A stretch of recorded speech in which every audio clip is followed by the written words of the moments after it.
kompetensi kita, kita keluarkan otoritas kita sebagai sivitas akademika. Kita kan punya kedudukan sebagai sivitas akademika untuk berbicara ya Pak ya. Berbicara ya Bapak Ibu ya. Jadi ya kita harus gandeng nih sekolah-sekolah, itu yang kami lakukan sampai saat ini. Jadi jangan biarkan sekolah-sekolah itu berjalan sendiri gitu. Itu mungkin dari saya Mas Aji. Ya Bu, terpukau semua ini. Oke, terima kasih Bu Mita ya. Demikian Bu Jitni ya, masukan dari Bu Mita ya terkait dengan yang Ibu sampaikan. Baik, Bapak Ibu sekalian, selanjutnya ada pertanyaan dari Bu Lili ini untuk Prof. Munawir. Yang pertama nih, bagaimana dengan panduan yang belum dimiliki ya di fakultas ya atau di universitas terkait dengan mahasiswa difabel? Nah ini mungkin ada masukan nih gimana untuk pengadaannya. Kemudian untuk Bu Nurul mungkin ada hal terkait dari tempat Ibu yang bisa diadopsi di Indonesia. Gitu. Kemudian ketiga tadi saya ketinggalan tadi agak lupa tadi mungkin untuk Prof. Mita barangkali ya. Oke, nanti kita tanya lagi. Bu Lili masih ada di sini Bu Lili? Ya, siap. Nah, yang ketiga tadi apa ya Bu Lili ya? Bagaimana para guru? Kebetulan saya kan mengelola sekolah untuk ABK juga. Yeah. Jadi kira-kira kalau kami sekolah itu ingin merancang agar siswanya itu bisa kuliah, itu kira-kira apa yang perlu dipersiapkan begitu? Oh begitu. Oke, baik. Ini untuk Prof. Nawir atau siapa nih? Ya, mungkin Prof. Munawir, yang lain juga bisa. Bisa ya. Oke, moga Prof. Munawir dulu ini. Ada dua hal yang tadi disampaikan ya terkait yang terakhir tadi dengan masalah panduan ya yang belum ada gitu. Panduan ya. Panduan itu sudah dibuatkan oleh Dikti. Saya termasuk tim yang membuat itu. Produk terakhir 2024 atau 2023 ya. Kalau jenengan ngersake itu bisa di-download. Nggak usah bikin sendiri. Bagaimana pelayanan mahasiswa disabilitas di perguruan tinggi.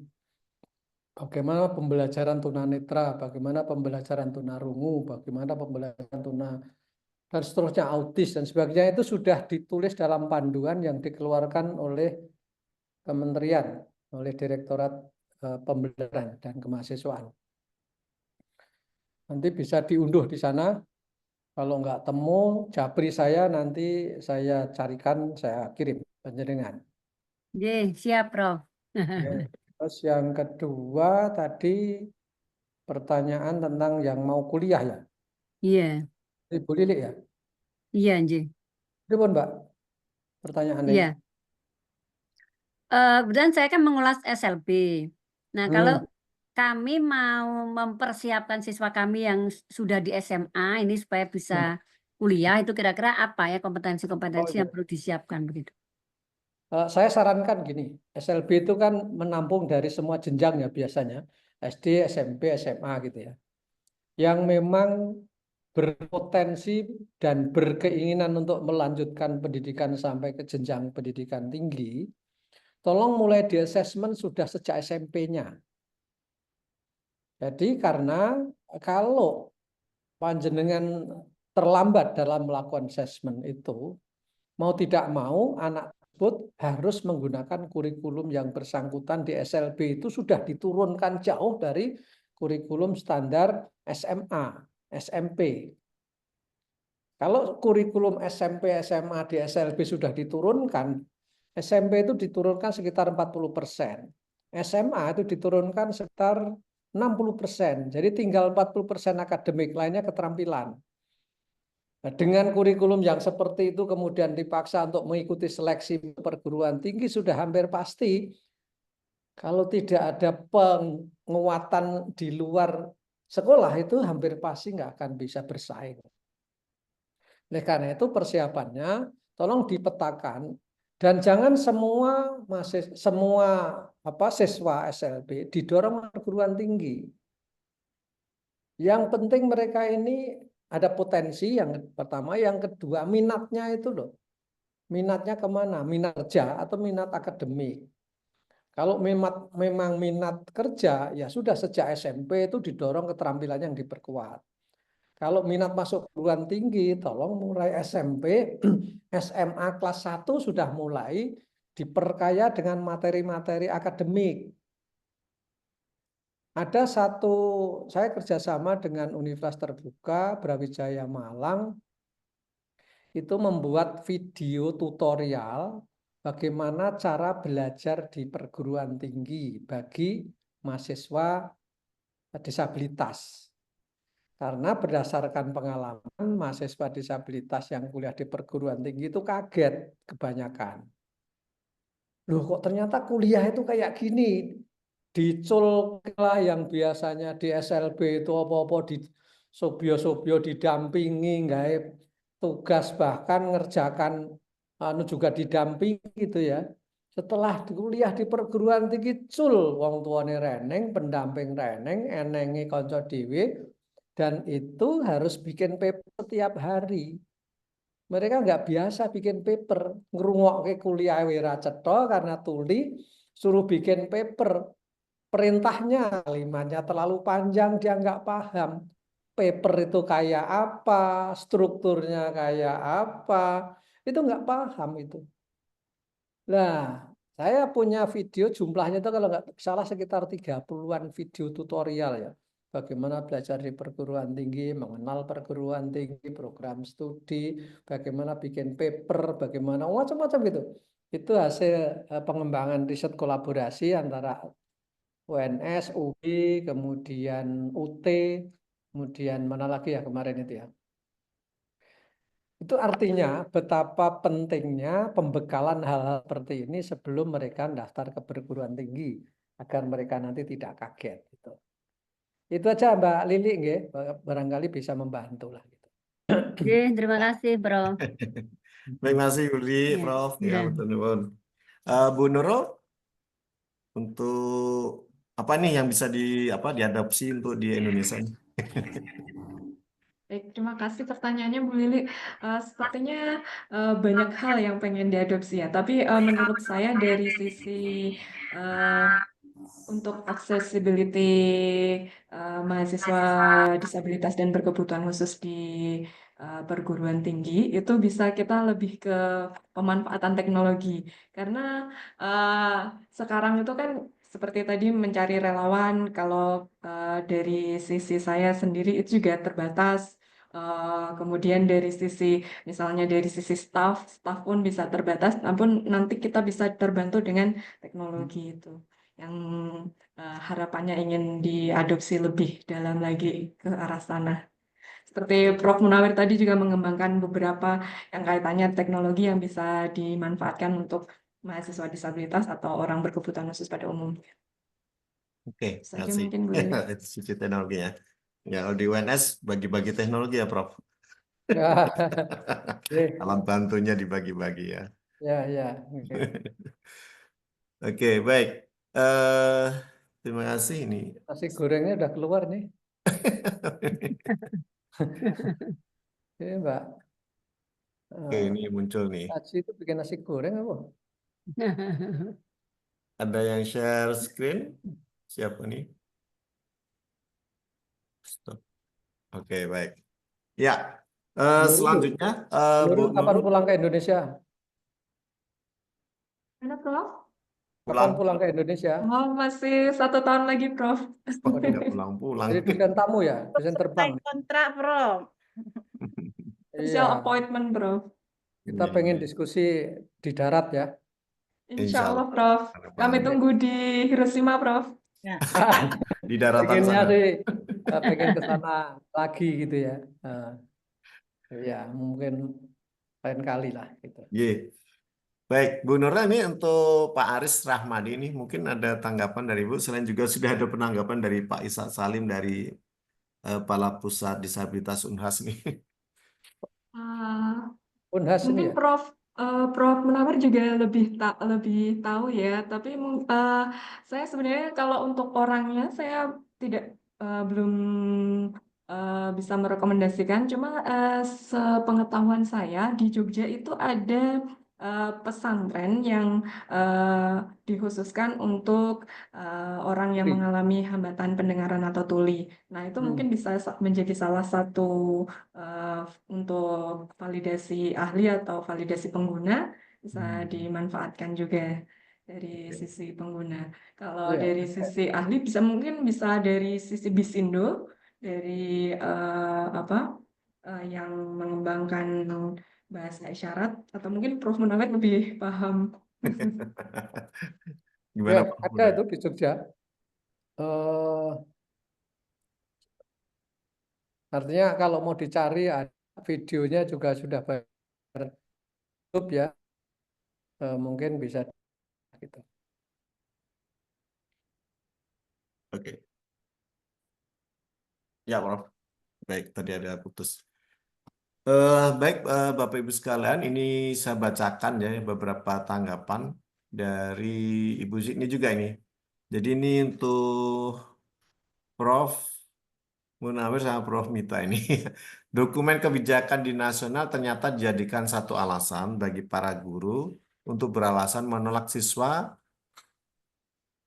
dengan alasan ketiadaan sumber daya guru yang bisa menampingi. Apakah tidak ada upaya untuk mencoba berkomunikasi ke pemerintah pusat agar dokumen kebijakan diperbarui supaya tidak sempit lagi pemaknaan pendidikan inklusi hanya sebatas pelibatan ABK di pendidikan formal. Begitu. Kemudian dari Bapak Julianto, ya, mohon dijelaskan terkait dengan adanya penurunan standar kurikulum sebagai capaian pembelajaran dalam kaitannya inklusivitas. Kemudian dari Pak Nastain atau Bu Nastain ini, saya mau tanya pelayanan yang ramah seperti apa kalau di unit perpustakaan atau di unit, maaf ini ketutup, di unit perpustakaan atau di unit kemahasiswaan bagi mahasiswa disabilitas. Oke. Monggo, Bu Mita mungkin terkait dokumen. Ya, kalau kita ngomongin dokumen itu nggak habis-habis gitu ya. Dalam artian memang jangankan di Indonesia, di internasional itu aja ada dokumen, tapi memang yang menjadi perbedaan itu kan implementasinya, bagaimana mengimplementasikan dokumen itu. Sebenarnya guru itu tidak akan berpendapat, wah udahlah ini nggak usah dilakukan, kita nggak punya kompetensinya untuk menangani siswa disabilitas misalnya. Sebenarnya itu kalau guru mendapatkan atau diberikan kompetensinya dalam bentuk program-program pendampingan yang terjadwal, yang berkesinambungan, mereka tidak akan berbicara seperti itu, tidak akan memberikan pendapat seperti itu. Mereka berpendapat seperti itu kan karena memang mereka belum mendapatkan kompetensinya. Itu sih sebenarnya yang menjadi masalah yang kami lihat dari banyak provinsi di Indonesia ini. Kenapa sih pendidikan inklusif khususnya di sekolah dasar misalnya belum berjalan atau belum berkembang dengan baik, ya karena memang kompetensi guru itu menjadi salah satu kunci utama. Ketika mereka menghadapi siswa di dalam kelas inklusif, mengapa kemudian mereka tidak dapat memberikan perhatian kepada siswa disabilitas, katakanlah. Ya karena memang mereka bukan berasal dari background, tidak memiliki keilmuan bagaimana cara menangani siswa-siswa disabilitas ini. Sementara siswa regulernya juga harus diberikan perhatian. Nah, pendidikan inklusif memang tidak hanya berbicara tentang siswa disabilitas. Ini yang kadang kita lupa. Jangankan untuk memiliki kompetensi, pengertian tentang pendidikan inklusif saja masih banyak di sekolah itu yang belum paham. Pengalaman kami ketika ke daerah, jangankan sekolah, jangankan guru, pengawas pun itu belum banyak yang belum tahu pendidikan inklusif itu seperti apa. Bahkan dari dinas pendidikan pun itu masih banyak kesalahan mendefinisikan tentang pendidikan inklusif itu seperti apa. Nah, ada hal yang menarik yang menjadi perhatian kami juga. Memang ini tidak dapat digeneralisasikan atau kita komparasi bagaimana praktek inklusif itu di sekolah swasta dengan sekolah negeri, katakanlah seperti itu. di luar ada aturan bahwa semua sekolah harus menerima siswa disabilitas, ini memang menjadi perhatian dan masih debatable. Apakah sekolah negeri ini dengan segala keterbatasannya memang harus prakteknya gitu ya, praktek dari aturan itu. Di sisi lain kalau kita lihat di sekolah-sekolah swasta dengan pendanaannya, dengan sarana dan prasarananya, memang tanda petik lebih maju dibandingkan dengan SD-SD negeri. Karena apa?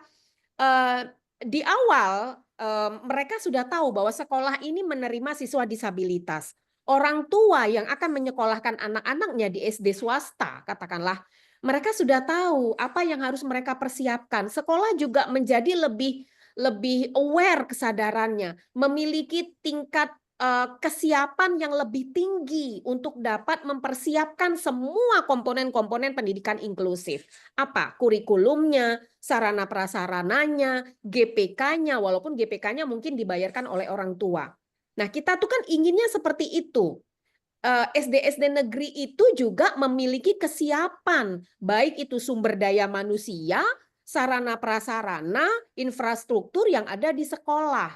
Tapi sekali lagi, ini ujungnya kemana? Ke pendanaan. Ketika berbicara ke pendanaan, ini banyak dampaknya. Ketika pendanaan tidak cukup, maka salah satu dampaknya adalah tidak adanya program pendampingan kepada sekolah, kepada guru. Dampaknya ketika guru tidak memiliki kompetensi, ya kualitas pembelajaran di kelas inklusif itu menjadi rendah. Ini hasil penelitian kami juga dan beberapa penelitian peneliti-peneliti lainnya baik di dalam maupun di luar negeri. Jadi memang kalau kita berbicara tentang dokumen, jangan permasalahkan tentang dokumennya. Walaupun nanti mungkin Prof. Munawir yang punya akses ke atas nih, yang punya akses ke atas, yang lebih bisa mungkin membuat kebijakan itu menjadi lebih fleksibel gitu. Tapi di luar kebijakan itu, ayo sama-sama kita harus ya tidak harus menunggu aturan yang lebih fleksibel karena aturan itu setiap tahun, setiap dekade, setiap periode itu pasti akan berubah terus. Yang tidak berubah itu apa? Bagaimana meningkatkan kompetensi guru. Nah, ini yang kemudian menjadi tugas apapun itu kebijakannya, apapun itu bentuk kurikulumnya. Maka yang menjadi tugas kita bersama adalah bagaimana meningkatkan kompetensi guru, meningkatkan kapabilitas sekolah. Ya walaupun tadi yang saya sampaikan antara sekolah swasta dengan sekolah negeri ini pasti berbeda, terutama dari sarana prasarana, terutama kemudian pembiayaan. Bisa jadi di sekolah swasta ini lebih siap dibandingkan dengan negeri gitu. Karena apa? Ya pendanaan lagi-lagi ke arah sana gitu. Nah, Baik, Bu kemudian Prof. ya itu Waktu udah habis. yang mungkin pengalaman Hmm. saya gitu ya melihat Ya. bagaimana masalah-masalah yang ada di sekolah. Ya. Ya, mohon maaf Prof. Mita, waktu jam Iya. 12 nih. Bapak Ibu sekalian, kami mohon maaf ada banyak pertanyaan tentunya di belakang sini yang masih belum bisa kita akomodir ya, begitu dari Bu Rina, kemudian Bu Nabila dari tadi angkat tangan juga belum kita berikan kesempatan. Monggo Ibu tulis dulu bisa di chat room, nanti kita akan sampaikan lewat chat kepada para narasumber, mudah-mudahan bisa diberikan tanggapan. Baiklah, Bapak Ibu sekalian, terima kasih atas kehadirannya sampai pukul 12 siang ini. Mantap, luar biasa. Terima kasih atas muara dan samudra ilmunya nih pada siang hari ini dari Bapak Ibu Prof. Munawir, Bapak Prof. Munawir, Ibu Prof. Rasmi Taja, dan Ibu Nurul Hidayati. Ya, mudah-mudahan jadi kemanfaatan kita semuanya. Terima kasih juga pada Bapak Ibu yang sudah hadir di sini dari berbagai kalangan. Ini ya dari SD Al-Firdaus juga ada, kemudian dari SMK 9 juga ada di sini ya. Terima kasih dan dari berbagai pihak yang tidak kami sebutkan satu persatu. Oke, kemudian kami persilakan pada Bu Minsih untuk menyampaikan closing pada siang hari ini. Monggo. Oke, terima kasih Pak Aji. Wah, luar biasa teman-teman. Terima kasih Prof. Nawir, Prof. Mita, Bu Nurul ya atas ilmunya luar biasa ya, samudra ilmu yang sudah kita dapatkan hari ini. Sangat menarik, alhamdulillah sangat berhasil. Tadi teman-teman juga sudah sebagian yang japri. Mungkin nanti bisa ditindaklanjuti ya bagi pertanyaan yang belum terjawab. Luar biasa, saya tidak bisa closing statement ini. Jadi intinya simpulannya sangat luas ya. Dari materi Prof. Nawir kita bisa mereduksi bahwa pada dasarnya perguruan tinggi siap atau tidak siap ya harus mulai ya menginisiasi menjadi perguruan tinggi yang inklusif, tentunya yang sangat ramah terhadap teman-teman disabilitas. Dan tentunya tadi juga materi dari Prof. Nawir akan kita share juga karena di dalamnya tadi banyak sekali program-program yang PSD ya, Pusat Studi Dipabilitas, sorry Prof. Tadi menawarkan beberapa kegiatan termasuk juga tadi ada apa tadi Prof? Kegiatan yang ada award-nya tadi ya, yang memang senantiasa diselenggarakan di tiap tahun ya, itu sangat menarik sekali. Dan nanti mungkin kita juga ya Pak Haji yang mungkin akan kembali berkunjung ke sana untuk belajar lagi. Kemudian dari Prof. Mita luar biasa, inspirator, provokator kalau kami katakan seperti itu ya. Beliau ini peneliti inklusif di kancah global, Prof. Nawir. Jadi ilmu beliau menjelajah ke negara satu ke negara yang lain ya, mengatasnamakan pendidikan inklusif itu sangat berhasil dan tadi mungkin baru sekulit arinya ya dari ilmu yang beliau dapatkan masih harus kita gali lagi ya, dan perlu beliau diseminasikan kembali di kancah webinar ini agar teman-teman mungkin lebih melek lagi ya informasinya terkait dengan bagaimana best practice di beberapa perguruan tinggi ya, sehingga memang ketika kita ketika kita pikirkan bahwa setiap ide itu memang harus diawali dengan riset dulu ya Pak Haji ya. Kalau kita kan mikir gitu, oh ya kayaknya bagus nih. Kalau Prof. Mita itu harus dengan riset dulu setahun 2 tahun gitu ya. Jadi tadi materinya sangat luar biasa. Nanti kami nyuwun materinya Prof. Nah, kemudian adik satu ini ya Bu Nurul ya mungkin nanti kalau kembali ke Indonesia mungkin kita bisa duduk bersama. Tadi Prof. Nawir juga sudah menyampaikan nanti biar saya ajak ke UNS Prof. Beliau ini nanti untuk silaturahim ke PSD ya ketika beliau nanti sudah menyelesaikan program di Hiroshima. Ya, karena memang Bu Nurul ini juga dosen PGSD ya, dosen PGSD dan beliau juga ketua pusat studi yang ada di UAD. Ya, teman-teman semua itu saja mungkin prakata dari saya. Terima kasih para peserta yang sampai saat ini 96 masih bertahan. Dan terima kasih Prof. Nawir sudah sejak jam 8 tadi bergabung. Prof. Mita terima kasih banyak. Ya, Bu Nurul terima kasih atas ilmunya dan sharingnya. Prof. Nawir sehat selalu, Prof. Mita, Bu Nurul, Pak Aji. Ya, terima kasih dan Sama-sama. teman-teman dari juru bahasa isyarat. Nah, ini kameranya kayaknya kurang anu nih, jadi dia Ya, terhenti. nge-freeze nih. Mohon maaf, saya belum bisa merapat ke psikologi nih dari rumah. Iya. Intinya kami ucapkan terima kasih. Salam dari Prof. Harun. Prof. Harun belum bisa membersamai teman-teman di sini. Semoga semuanya dalam keadaan sehat. Akhir kalam, Assalamualaikum warahmatullahi wabarakatuh. Waalaikumsalam. Salam warahmatullahi wabarakatuh. Baik, Sampai sebagai jumpa akhir, kembali. ya terima kasih. Terima kasih, Kembali Prof. Prof. Nawir, Prof. Nawir, Mita. Mbak Sama-sama ya. Nurul. Mudah-mudahan bisa Prof, kita terima ke kasih, Hiroshima. Prof. Nah, itu. Kami Ya, tunggu, ayolah Prof. kita ke Hiroshima. Ya. Saya Saya udah udah berapa ngomong. kali ya ke Universitas Pakuan ya. Oh, iya, Prof. Nawir itu. Pramita dulu udah sempat ke UNS juga. Iya, Iya. iya, iya, iya. Saya udah ngomong ke pimpinan kita kayaknya harus ke Hiroshima. Nah, itu dia.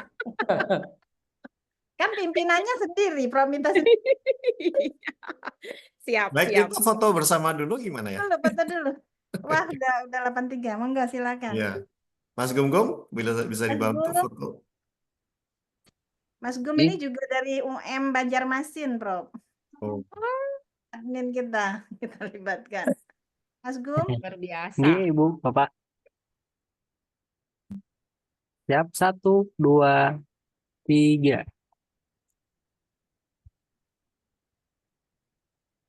Kalau salam disabilitas gimana, Prof?